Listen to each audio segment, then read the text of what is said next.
আজকে যে লেখাটি বলবো সেটা বুদ্ধের উক্তি। অনুভব। তুমি যা চিন্তা করবে ভবিষ্যতে তুমি তাই হবে। সেই জন্য তুমি ভালো ভালো চিন্তা করো।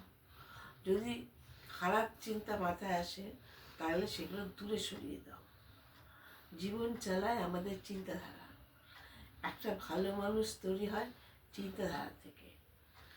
তুমি যা অনুভব করবে সেটাতে তুমি আকর্ষিত হবে। সেই জন্য তোমার অনুভবটাও যেন সুন্দর হওয়া উচিত। তুমি যা কল্পনা করবে সেটাই তুমি সৃষ্টি করবে। পৃথিবীতে যা যা সৃষ্টি হয়েছে সব মানুষের কল্পনাতে আগে এসেছে। মানুষ কল্পনার দ্বারে এত এগিয়ে রয়েছে।